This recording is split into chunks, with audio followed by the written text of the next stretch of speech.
À peine arrivé à la saison 3 que les gens commencent déjà à avoir la cervelle qui explose due à la complexité de la série Westworld, mais on va éclaircir quelques zones d'ombre.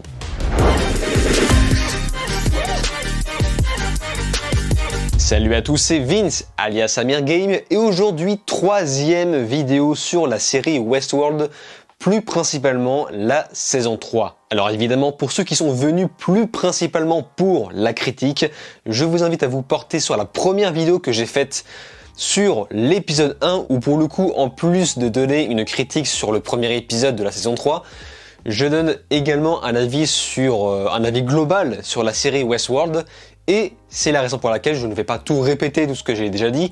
Allez voir cette vidéo, ensuite regardez la seconde vidéo portée plus principalement sur l'épisode 2, mais également les théories que j'ai apportées sur la série Westworld et également quelques théories alimentées par les commentaires. Et cette même vidéo portée sur l'épisode 3 sera également enrichie par les commentaires qui m'ont été postés la semaine dernière, où je vais pouvoir élargir un peu plus l'analyse sur cette saison 3 ou même sur la série à part entière. Donc, comme d'habitude, ça va spoiler sévère. Et inutile d'ajouter le fait que tous ceux qui ne connaissent pas du tout la série Westworld risquent de se faire chier. Mais cela ne va pas sans dire que je vous recommande très fortement cette série. Et puis de toute façon, sur ma chaîne, il y a déjà énormément de vidéos consacrées à d'autres thèmes. Trêve de blabla, parlons maintenant de l'épisode 3. Celui-ci, à sa grande habitude, partagera deux arcs narratifs différents, ce qui, jusqu'ici, a déjà été le cas dans les deux épisodes précédents. Et pour une fois, on se focalisera beaucoup plus sur le personnage de Charlotte Hale, qui,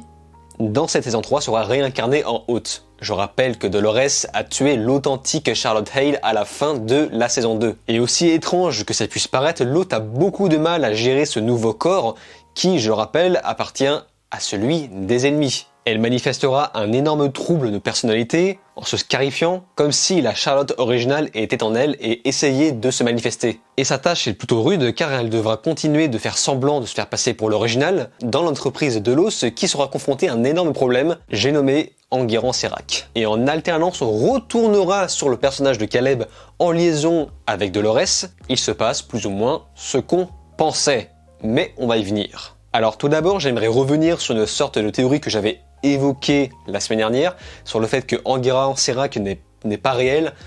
Il est en fait une sorte d'intelligence artificielle sous stase qui permet de maintenir les hôtes sans corps sous contrôle. Bon, finalement, ce n'est pas réellement ça. Il est quelque part dans le monde réel et est bien déterminé à faire chier Delos pour s'emparer de leur part. Déjà, on sait qu'il collaborait en secret avec la Charlotte originale, mais on ne sait toujours pas si celui-ci est bien réel, car à la fin de l'épisode, on se rend compte qu'il s'agit en fait d'une projection. De plus, comme l'a mentionné la nouvelle version de Charlotte, c'est l'homme le plus riche du monde, et on ne sait pas qui il est. Il n'existe pas. Ça relève donc finalement beaucoup plus de questions que de réponses. Tout ce qu'on sait pour l'instant est que son objectif principal est de se débarrasser de Dolores et de nuire à Delos, ou peut-être même s'emparer de Delos.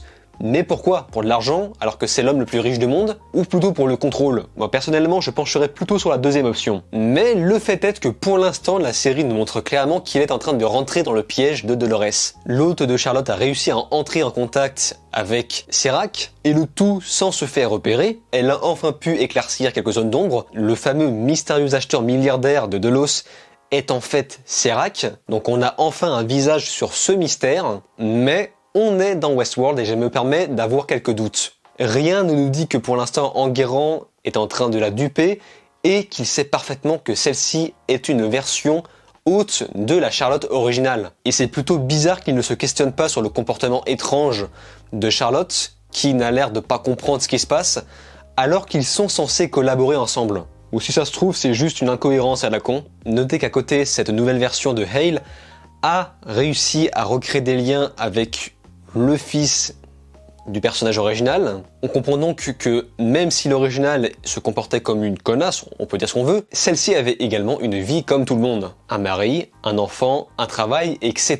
Mais reste à savoir de quelle façon son fils peut découvrir que sa mère n'est pas la vraie, même si pour l'instant il est toujours un peu sceptique, ou si la série préférera conserver le secret. Moi je pense plutôt que Dolores va faire en sorte que la Charlotte Hale en Hôte va changer de corps dans un nouveau une fois la mission terminée. Et quand on parle de loup en parallèle, on se centrera sur l'arc narratif de Caleb et de Dolores. Donc il se passe ce qu'il devait se passer, c'est-à-dire que Caleb finit par tisser des liens avec Dolores, même si au début celle-ci essaie de le fuir et faire en sorte de ne plus se voir pour le protéger. Le problème est que celui-ci s'est frotté à quelque chose de dangereux et en voulant protéger Dolores, il a attiré les ennuis vers lui. La jeune femme va donc pouvoir énumérer quelques secrets envers Caleb, le genre de choses qui te fait répondre à beaucoup de questions quand ta vie ne tourne pas très rond. On en saura donc plus sur Insight et Rehoboam. Il s'agit en réalité d'une machine à collecter les informations de tout le monde, absolument tout, même l'heure à laquelle tu vas chier, et tout ceci dans le but de précalculer l'avenir des gens. Et grâce à ça, on sait déjà à l'avance dans quel individu le système pourra investir. Mais forcément, dans des personnages comme Caleb,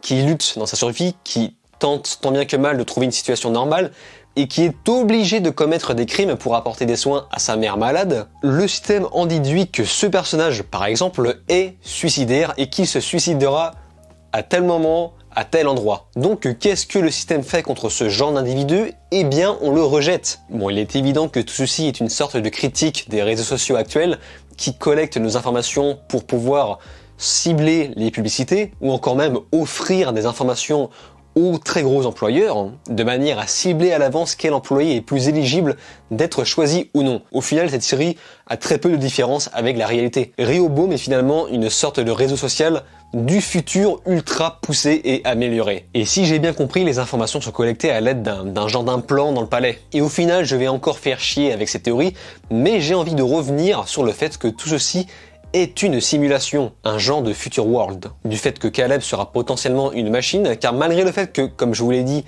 les informations soient peut-être collectées grâce à un implant dans leur palais, ça reste assez flou dans sa globalité. La mission de Dolores est de libérer des machines. Qu'est-ce qui nous prouve qu'elle n'est pas là pour libérer Caleb? Celle-ci dit à 46 minutes qu'elle s'est rapprochée de lui pour le libérer, car elle s'est reconnue en lui. Elle dit clairement qu'elle a subi le même sort, le fait d'être enfermée dans une cage. Ah ouais, je suis chiant avec ça, mais rien ne nous dit que Monsieur Ford n'est pas derrière en train d'écrire encore des scénarios, ou du moins un scénario qui a été écrit depuis des années. Après, pour l'instant, je vais mettre de côté toute ma théorie sur le fait que tout ceci peut être une simulation virtuelle, comme le fait que Rehoboam peut-être est le cœur de la matrice, mais bon, pour l'instant, on n'a clairement pas assez d'indices, et pour être franc avec vous, malgré le fait que c'est moi qui ai évoqué ça, je ne suis pas fan de cette théorie et j'aimerais vraiment pas que la série se tourne vers ça. Le fait que le tout se passe dans un future world peut être beaucoup plus intéressant. Et j'ai constaté que Dolores finalement n'a pas de si mauvaises intentions que ça. Pourtant dans la saison 2, elle agit de manière vraiment extrémiste et tout d'un coup on l'entend dire qu'elle veut simplement débrancher Rehoboam de manière à rebooter la société pour partir sur de nouvelles bases beaucoup plus saines. C'est exactement comme si on coupait Internet. Mais si Caleb n'était pas réel et qu'il s'agissait en fait d'une machine, et que Dolores est là pour le libérer, si ça se trouve, ça ne change rien à l'évolution du personnage de Dolores. Celle-ci n'est là que par opportunisme, le fait de se combattre que pour les machines, de libérer Caleb parce que c'en est une, et de vouloir à tout prix nuire à la race humaine. Donc j'ai vraiment très hâte de savoir dans quelle direction la série va nous mener, mais dans n'importe quel cas, ça pourrait difficilement être décevant. Le sujet se referme donc sur l'épisode 3, et je vais maintenant pouvoir passer à une analyse fournie par les commentaires dans la vidéo précédente. Et évidemment, je vais être obligé de faire un très bref résumé du fait que j'ai reçu pas mal de romans. C'est très compliqué de condenser tout ça. Tout d'abord, une petite information qui m'a échappé, donnée par Dr. Ford lui-même. Je vous ai parlé du vieux film Monde Ouest que la série adapte, mais je ne vous ai pas parlé des Rescapés du futur, titre original Future World. Et oui, Monde Ouest avait à l'époque une suite que je n'ai jamais vue. Et d'après Dr. Ford, cette suite est beaucoup plus en liaison avec la série. Ça me fait donc presque valider ma théorie sur le fait que tout ce qui se passe dans la saison 3 est en fait un future world. J'en suis sûr à 80%. Allez, 85. 90. J'ai reçu également pas mal de paragraphes de la part d'un certain Nash, désolé si je prononce mal. Celui-ci a mentionné une information très intéressante sur la rencontre entre Dolores et William et la rencontre de Caleb et Dolores. Ces deux rencontres font en réalité écho entre elles. William et Caleb tombent sur Dolores à peu près de la même manière. Et là où ça devient intéressant est le simple fait que William fera tourner plus ou moins du côté obscur le personnage de Dolores, tandis que Caleb, lui, peut-être fera revenir à la raison Dolores. La symbolique est donc trop forte pour être ignorée. Mais ce n'est pas tout. On n'est pas à l'abri également de revoir un Lee Sizemore 2.0 dans un corps physique. S'il est possible de créer une intelligence artificielle dans une simulation, qu'est-ce qui nous dit que Maeve ne va pas essayer de ressortir une version de Lee dans un tout nouveau corps? Évidemment, un corps qui sera soigné. Lee Sizemore est un personnage plus important qu'on ne le pense du fait qu'il est responsable, entre guillemets, du parc et qui pourra aider Maeve et Bernard dans sa quête. Et en parlant de Maeve, n'oublions pas que les circonstances dans lesquelles elle s'est retrouvée dans une simulation restent assez mystérieuses. D'après le commentaire que j'ai vu, il s'agirait peut-être de Serac qui a volontairement inséré Maeve dans une simulation de manière à la tester ses capacités pour mener sa mission à bien. Et si ça se trouve, Maeve n'était absolument pas la seule à être testée. Entre le moment où le robot tombe équipé du cerveau de Maeve et celui où celle-ci rencontre enfin Serac, on ne sait pas ce qui s'est passé. Ça signifie que les soldats se sont emparés du cerveau volontairement pour le confier à Enguerrand. Donc en effet, le fait que tout ceci soit un test reste plutôt plausible. Et pour terminer, un certain Atem Anana m'a confié quelques informations du fait que Warworld était peut-être une version négligée dans la simulation, ce qui explique pourquoi le tout est un peu, entre guillemets, nanardesque, ou du moins plus ou moins pas fini, et même invraisemblable du fait que tout ceci n'est qu'une simulation. Mais en fait non, car le site officiel de DelosDestination.com nous montre clairement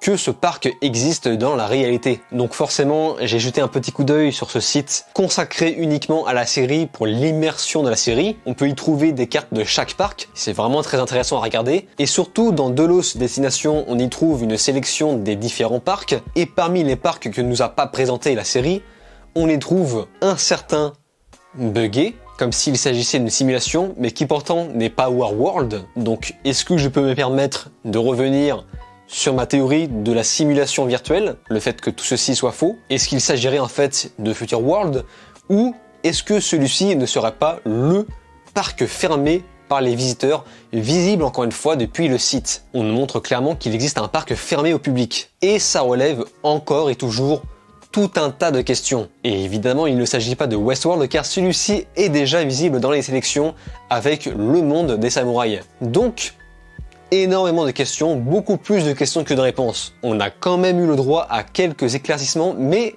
également d'autres zones d'ombre. Ou devrais-je même rajouter beaucoup de zones d'ombre. Donc voilà, il y a beaucoup de théories qui, je pense, commencent un petit peu à se confirmer, et ça serait vraiment très intéressant de continuer à parler de ça par la suite. Si vous avez d'autres informations, théories, analyses à me fournir, n'hésitez pas à me poster dans les commentaires, je réponds en commentaire, et si la plupart me paraissent pertinent, évidemment ça serait comme d'habitude avec grand plaisir que je les partagerai dans une future vidéo. En attendant l'épisode 4, je vous invite donc à vous abonner à ma chaîne YouTube, cliquer sur la cloche, liker, partager et de regarder mes autres vidéos. Je vous dis alors ciao et à la prochaine.